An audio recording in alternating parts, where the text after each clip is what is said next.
اسی لیے اللہ تعالیٰ نے سورۃ فاتحہ کی آخری آیت میں گمراہی کے راستے سے بچنے کی دعا سکھا دی ہے۔ بے شک سورۃ فاتحہ میں گمراہی سے بچنے کی آیت نازل فرما دی انسانوں کے لیے۔ اسلام ہمیں رحم دلی سکھاتا ہے، اسلام ہمیں پیار و محبت کا درس دیتا ہے، اسلام ہمیں ظلم سے بچاتا ہے، اسلام ہمیں گمراہی کے راستوں سے بچ کر چلنے کا درس دیتا ہے، اسلام ہمیں برائیوں سے بچاتا ہے، اسلام ہمیں نیکیاں کرنے کا حکم دیتا ہے،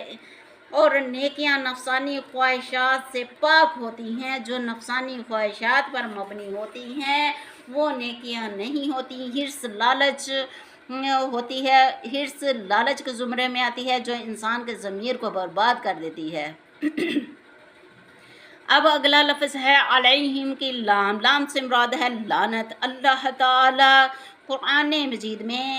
اللہ تعالیٰ نے کن لوگوں پر لعنت کی ہے؟ گمراہ لوگوں پر لعنت کی ہے۔ قرآن مجید میں جن لوگوں پر لعنت کی گئی ہے، حق کو جان بوجھ کر انکار کرنے والے پر، جھوٹے پر، کذاب پر اور کذاب لوگوں پر، ہر طرح کے ظلم کرنے والے پر، ایمان چھپانے والے پر، سود کھانے والے پر، اللہ تعالیٰ کی آیتوں کا انکار کرنے والے پر، منافق مردوں اور منافق عورتوں پر، فتنہ پھیلانے والے پر، اہل فرعون کے ظلم کرنے والے پر، شیطان لوگوں پر جو دوسروں کے گھروں میں فتنے ڈالتے ہیں، دوسروں کے گھروں کو برباد کرتے ہیں، دوسروں کے گھروں میں لڑائیاں ڈالتے ہیں، ان پر اللہ تعالیٰ کے حکم کردہ ارشادات کو نہ ماننا اور والدین کی نافرمانی کرنے والے پر، حرام مال کھانے والے پر، گناہوں کی طرف بلانے والے پر، گناہ پر ثابت قدم رہنے والوں پر، اللہ تعالیٰ کے حکم کو بدلنے والوں پر، انبیاء کرام، رسولوں، نبیوں اور شہداء کو شہید کرنے والوں پر، یتیموں کا مال کھانے والوں پر، فاسق اور فاجر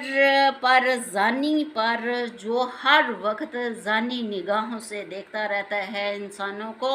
قوم لوط پر جن قوموں نے رسولوں نبیوں کو اذیت دی، سب پر اللہ تعالیٰ نے لعنت فرمائی ہے۔ اور بھی بہت سے لوگ ہیں جن پر لعنت فرمائی ہے، میں مختصر اپنا بیان کرتی ہوں۔ یہی وہ لوگ ہیں جو گمراہ ہیں،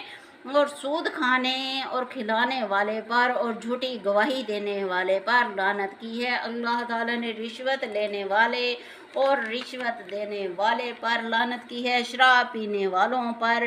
اور پلانے والوں پر لعنت کی ہے، شراب خریدنے والوں اور بیچنے والوں پر لعنت کی ہے، رشتہ داریاں توڑنے والوں پر لعنت کی ہے، مردوں کا عورتوں جیسا اور عورتوں کا مردوں جیسا بننا لعنت کی ہے، جانوروں کے چہروں پر داغ لگانے والوں پر لعنت کی ہے، قبروں کو مسجد بنانے